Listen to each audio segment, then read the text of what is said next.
Bismillahirrahmanirrahim. Assalamualaikum warahmatullahi wabarakatuh. Perkenalkan, nama saya Rosi Indah Maharani. Saya dari Universitas Islam Negeri Kiai Haji Saifuddin Zuhri Purwokerto, NIM 23410402331. Di sini saya ingin menjelaskan dan memaparkan tentang Qawaidul Fiqhiyah. Apa itu Qawaidul Fiqhiyah, kemudian sejarah perkembangannya, dan juga 5 kaidah-kaidah pokok yang ada dalam Qawaidul Fiqhiyah. Video ini saya buat untuk memenuhi tugas akhir saya pada mata kuliah Qawaidul Fiqhiyah yang diampu oleh Bapak dosen Bapak Ishak Suryo Nugroho MSI. Langsung pada pematerian yang pertama, yaitu pengertian dari Qawaidul Fiqhiyah. Apa sih Qawaidul Fiqhiyah? Kalau kita lihat dari tatanan susunan katanya, Qawaidul Fiqhiyah itu terdiri dari 2 kata ya, yaitu qawaid dan fiqhiyah.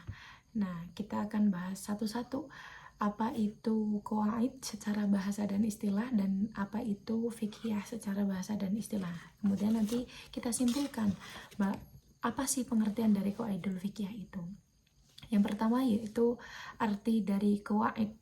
Qawaid secara bahasa atau lugatan yaitu al-aslu awil asas, yaitu suatu dasar atau asas atau aturan yang pasti. Kalau misalkan secara istilahan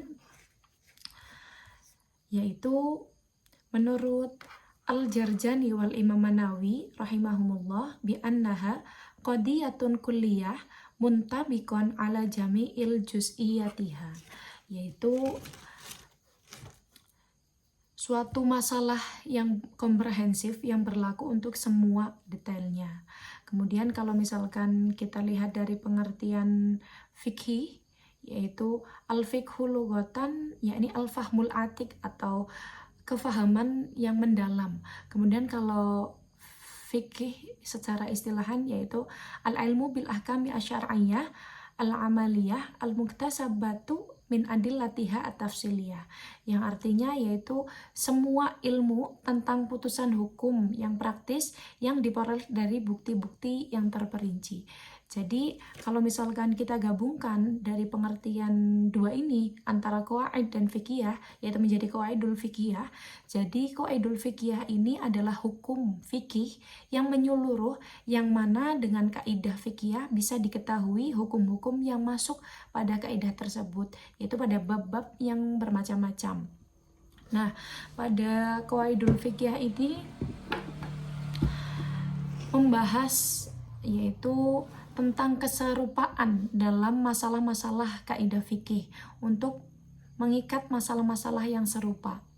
Nah, faedah dari kita sebagai umat muslim mempelajari Qawaidul Fiqhiyah yaitu yang pertama untuk mengembangkan kemampuan fikih kita agar mampu untuk beristinbat pada masalah-masalah fikih kontemporer, yaitu masalah-masalah fikih saat ini.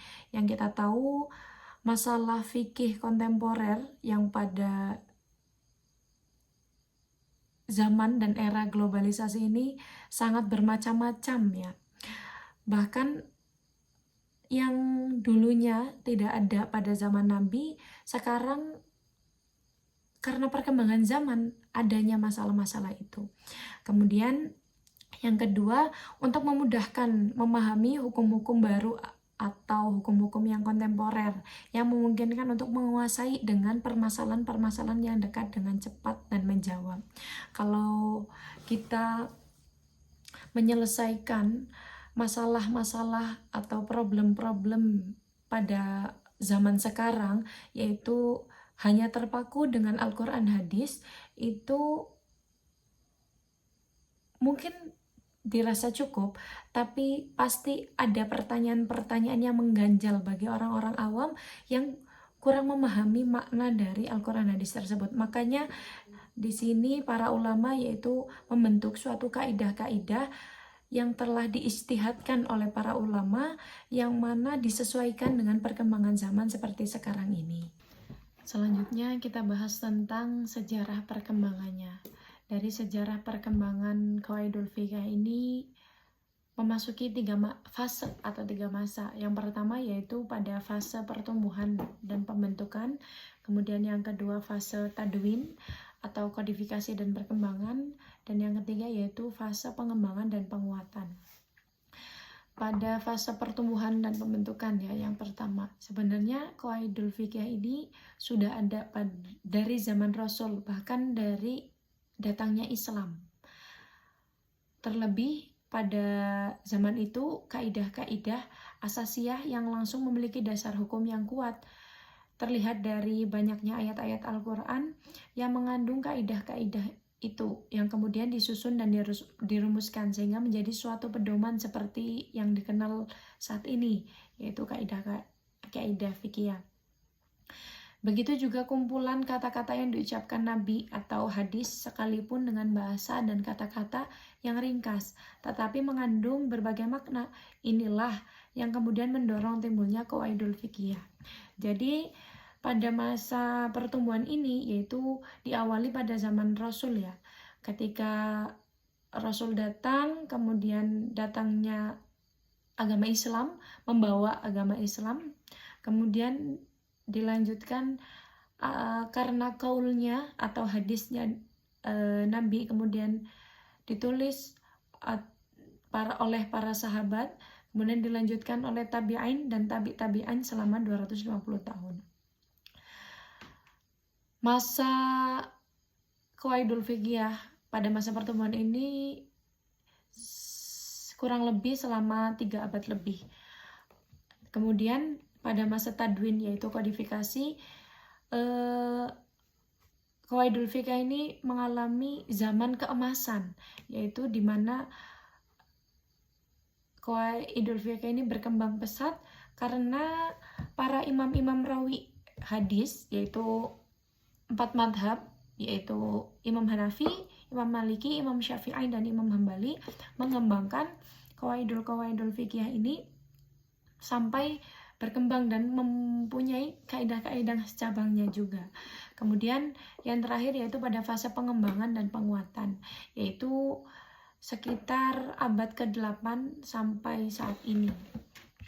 Nah, kemudian dari situ bisa diruntut proses pembentukan qawaidul fiqhiyah, yaitu pertama dari Al-Quran dan hadis, yaitu sebagai sumber hukum Islam. Kemudian yang kedua, munculnya ilmu usulul fiqh, yaitu sebagai metodologi penetapan hukum Islam yang berpola deduktif. Kemudian yang ketiga, lahirlah fikih-fikih sebagai suatu produk. Kemudian yang keempat, para ulama meneliti secara induktif, kelompokan tema-tema yang serupa atau yang sama, kemudian disimpulkan dan jadilah menjadi kaidah fikih. Selanjutnya, kaidah fikih itu dikritisi kembali melalui ayat-ayat dan hadis, terutama tentang sesuai atau tidaknya kaidah itu gitu, sesuai atau tidaknya dengan Al-Quran dan hadis. Kemudian jika sesuai, kemudian kaidah itu atau kaidah fikih tersebut menjadi kaidah yang mapan atau bisa diterapkan.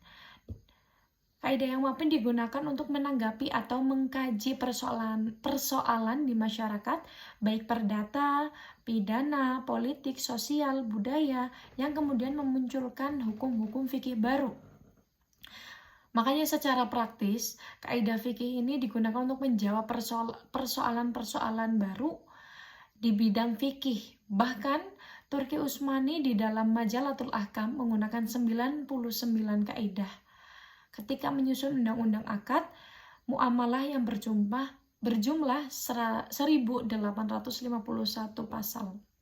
Kemudian kitab-kitab kaidah fikih ini di berbagai mazhab pun bermunculan.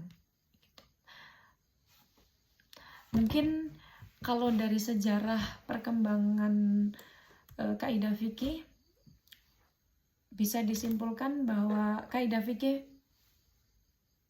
ini sudah tumbuh dan mulai ada, yaitu sejak zaman datangnya Islam, sejak zaman Rasul.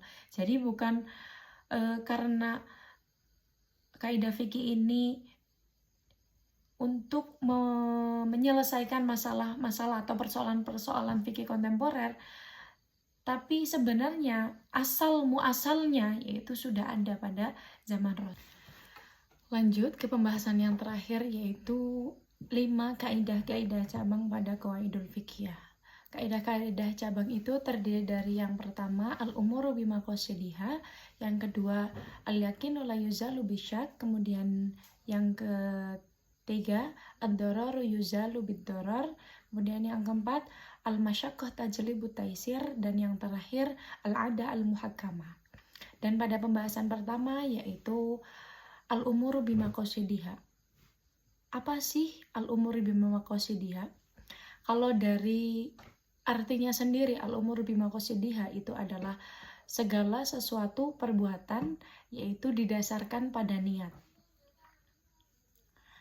Nah, menurut Mustafa Zuhaili yaitu menjelaskan bahwasanya al-umuru bimaqasidiha adalah segala bentuk perkataan dan perbuatan yang berkaitan dengan niat serta setiap perbuatan mukallaf yang dihukumi dari niatnya. Maka atas dasar niatnya dihukumi apakah tamaluk yaitu kepemilikan atau tidak, dan berpahala atau tidak, berdosa atau tidak, dan bersalah atau tidak. Dan niat ini bukan hanya diucapkan secara lisan, tapi ketika kita sudah menegaskan dalam hati kita bahwasanya kita sudah berniat ingin melakukan itu sudah termasuk niat. Kita ingin melakukan itu sudah termasuk niat. Gitu. Kemudian pada contohnya al-umuru bimaqasidiha, saya akan memberikan 3 contoh di sini. Yang pertama yaitu barang siapa yang menjual anggur atau lainnya dengan niat untuk dijadikan sesuatu yang haram, misalnya menjadikan minuman khamar, yang mana kita tahu khamar itu haram dan hukumnya menjadi haram. Nah, kalau misalkan dari niatnya tidak ada untuk melakukan itu atau dengan tujuan untuk dijadikan sesuatu yang haram, maka hukumnya menjadi halal.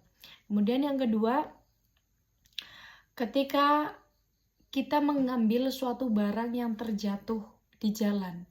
Nah, kemudian kita ambil dengan niat, kita ambil barang itu, kemudian kita simpan untuk dikembalikan kepada orang yang punya, nanti yang akan mencarinya. Maka barang itu akan menjadi halal, karena dia mempunyai niat untuk mengembalikannya. Tetapi barang itu akan menjadi haram ketika dia mengambil barang itu, kemudian dia berniat untuk memilikinya dan juga ingin menggunakannya. Bahkan ketika sudah digunakan barang itu rusak. Nah, maka itu hukumnya haram karena berubah barang itu menjadi gosop. Orang itu menjadi berbuat gosop atau mencuri istilahnya. Kemudian yang terakhir, kalau misalkan seorang muslim itu membunuh, yaitu tanpa adanya sebab syar'i yang membolehkannya, dan dia melakukan dengan unsur kesengajaan, maka hukumnya itu menjadi haram. Tetapi kalau misalkan seorang algojo itu yaitu pembunuh untuk orang yang dihukumi qisas. Nah, itu kan karena memang niatnya untuk menjalankan tugasnya sebagai algojo untuk membunuh si pelaku atau yang bersalah. Kemudian itu menjadikan hukum membunuh itu menjadi halal karena ada tujuan yang jelas, yaitu karena dia melaksanakan tugasnya. Kaidah yang kedua yaitu al-yaqinu la yuzalu bisyak, yaitu al-yaqinu bermakna keyakinan, la yuzalu tidak dapat dihilangkan, asyak yaitu keraguan-raguan. Jadi apabila seseorang telah meyakini terhadap suatu perkara, maka keyakinan itu tidak bisa dihilangkan karena suatu keraguan-raguan yang timbul suatu saat gitu. Kemudian sebenarnya pada kaidah al-yaqinu la yuzalu bisyak ini hampir 3/4 dari permasalahan-permasalahan fikih bisa diselesaikan dengan kaidah ini, karena bisa diaplikasikan terhadap banyak hal. Dan tapi perlu kita perhatikan bahwasanya keyakinan itu harus benar-benar datangnya dari hati, bukan pura-pura untuk yakin, yaitu pura-pura misalkan karena malu terhadap orang lain, begitu. Kemudian pada kaidah ini al-yaqinu la yuzalu bisyak ini terdapat kaidah-kaidah cabang. Nah, saya akan sebutkan 3 kaidah-kaidah cabang dan juga contohnya. Yang pertama yaitu al-yaqinu la yuzalu bil yaqini mithlihi, yang artinya keyakinan ini yakin bisa hilang karena adanya bukti lain yang meyakinkan. Contohnya nih, si A berhutang ke si B, kemudian si A sudah membayar hutangnya ke si B dan terdapat kwitansi pembayaran itu. Nah, kalau misalkan di suatu hari si B itu menagih hutangnya kembali, yaitu si A bisa membuktikannya dengan barang atau dengan kwitansi tersebut, kwitansi pembayaran itu, dan si A telah bebas dari hutangnya. Kemudian yang kedua, annama thabata biyakinin la yurtafa'u illa biyakinin, yaitu kaidah ini menjelaskan bahwa apa yang ditetapkan atas dasar keyakinan tidak bisa hilang kecuali dengan keyakinan lagi. Contohnya, ketika kita sedang tawaf, kita ragu apakah putaran kita itu sudah putaran ke-6 atau ke-5 gitu. Nah, maka yang kita ambil untuk putaran tawaf ini yaitu jumlah yang paling sedikit, yaitu putaran ke-5. Sebenarnya kaidah cabang ini berlaku juga pada bilangan rakaat sholat. Ketika kita ragu dalam melaksanakan sholat, apakah ini sudah masuk ke rakaat keempat atau baru rakaat ketiga? Nah, kita mengambil rakaat yang paling sedikit, yaitu rakaat ketiga. Kemudian kita melanjutkan untuk rakaat yang keempat. Karena kita harus yakin bahwasanya rakaat yang telah dilaksanakan atau putaran tadi tawaf yang telah dilaksanakan itu jumlahnya yang paling sedikit, dan kita harus meyakini itu. Yang ketiga yaitu aslu bara'atud dhimmah. Kaidah ini menjelaskan bahwa hukum yang asal adalah bebasnya orang lain dari tanggung jawab. Contohnya, tidak ada hak dan kewajiban antara pria dan wanita yang bersifat pernikahan sampai terbuktinya adanya akad nikah. Jadi, tidak adanya tanggungan hak dan kewajiban bagi suami istri yang belum terbukti adanya akad nikah. Tapi ketika sudah terjadinya akad nikah, kemudian bisalah di situ membebankan hak dan kewajiban kepada suami istri tersebut. Untuk kaidah yang ketiga, kaidah yang ketiga yaitu al-masyaqqah tajlibu taisir. Maknanya kesukaran mendatangkan kemudahan. Dari makna al-masyaqqah yaitu artinya kesukaran, tajlibu yaitu mendatangkan, kemudian at-taisir adalah kemudahan. Nah, pada kaidah cabang ini yaitu mempunyai cabang-cabang kaidah. Di sini saya akan menyebutkan 3 cabang dari kaidah al-masyaqqah tajlibu taisir. Yang pertama yaitu idza dhaqal amru ittasi. Kaidah ini menjelaskan bahwasanya apabila suatu perkara menjadi sempit, maka hukumnya meluas. Contoh penerapannya seperti wanita yang sedang haid dilarang sholat dan puasa. Larangan tersebut bisa hilang apabila haid itu berhenti. Kewajiban melaksanakan sholat fardu dan puasa Ramadan yaitu kembali lagi gitu. Kemudian yang kedua, ma la yumkinu taharrus minhu ma'fu anhu, yaitu kaidah menjelaskan bahwa tidak mungkin menjaganya atau menghindarkannya, maka hal itu dimaafkan. Contohnya yaitu pada waktu puasa kita kan berkumur-kumur ya ketika berwudu, maka tidak mungkin terhindar dari rasa air mulut dan pasti masih ada sisa-sisa dari air wudhu tersebut gitu. Kemudian yang ketiga, dza ta'addarul aslu yusaru ilal badali. Kaidah ini menjelaskan bahwasanya apabila asli sukar dikerjakan maka berpindah ke penggantinya. Contohnya, seperti seseorang yang menggosok harta orang lain, maka wajib untuk dia mengembalikannya dengan harta aslinya. Apabila harta itu hilang ataupun rusak, maka tidak mungkin untuk dikembalikannya ke pemiliknya kan, maka harus diganti dengan harta atau barang yang serupa, yaitu seharga dengan barang yang dia curi. Ada kaidah yang keempat, yaitu ad-darar yuzal, yang artinya ad-darar yaitu suatu kemudorotan atau bahaya. Ad-darar yuzal yaitu dihilangkan. Jadi ad-darar yuzal itu diartikan menjadi kemudorotan atau bahaya itu wajib dihilangkan. Contohnya, yang pertama ya, saya akan menyebutkan 3 contoh. Yang pertama, jika seseorang membeli barang dari seorang penjual, lalu setelah akad jual beli tersebut ia melihat adanya aib atau cacat di barang tersebut, maka boleh hukumnya bagi si pembeli untuk membatalkan akad tersebut guna menghilangkan mudarat yang diterimanya. Hal demikian yaitu disebut dengan khiyar aibi. Yang kedua, seseorang sengaja untuk menimbun atau satu komoditas yang diperlukan masyarakat seperti beras ataupun bahan bakar lainnya, kemudian menjualnya ke masyarakat dengan harga yang cukup tinggi demi mengeruk keuntungan pribadi, maka wajib bagi pihak yang berwenang untuk menindak tegas para pelaku tersebut dan juga diperkenankan untuk memaksanya menjual dengan harga yang wajar demi menghilangkan kemudaratan yang akan menimpa masyarakat luas.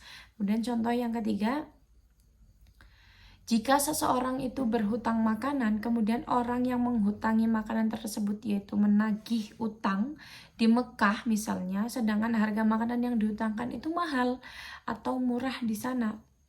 Menurut Abu Yusuf, orang yang berhutang itu hanya wajib membayar sesuai dengan nilai uang yang dia hutangi ketika saat itu dari orang yang menghutanginya. Hal ini untuk menghilangkan mudoratan bagi yang menghutangi dan bagi yang berhutang. Karena kalau misalkan diharuskan untuk membayar sesuai atau nilai mata uang, misalkan di Mekah atau misal Arab Saudi, itu kan sangat tinggi sekali. Itu akan menimbulkan kemudoratan dan kemudoratan itu harus dihilangkan. Kemudian kaidah yang terakhir yaitu al-'ada al-muhakkamah, yaitu suatu adat kebiasaan itu bisa dijadikan sumber hukum. Saya akan sebutkan kaidah-kaidah cabangnya dan juga contohnya. Yang pertama yaitu isti'malun nas hujjatun yajibul amal biha, yaitu apa yang biasa diperbuat oleh orang banyak adalah hujah yang wajib untuk diamalkan. Contohnya, apabila tidak adanya perjanjian antara supir truk dan kuli mengenai menaikkan dan menurunkan batu bata, maka sopir itu diharuskan membayar ongkos sebesar kebiasaan yang berlaku. Misalkan biasanya sopir truk itu pada umumnya itu memberi ongkos kepada kuli yang menurunkan batu bata itu 50.000 per harinya. Nah, karena tidak adanya perjanjian, maka sopir ini wajib untuk membayar kepada kuli tersebut 50.000 karena itu didasarkan pada kebiasaan yang sudah berlaku gitu. Kemudian yang kedua,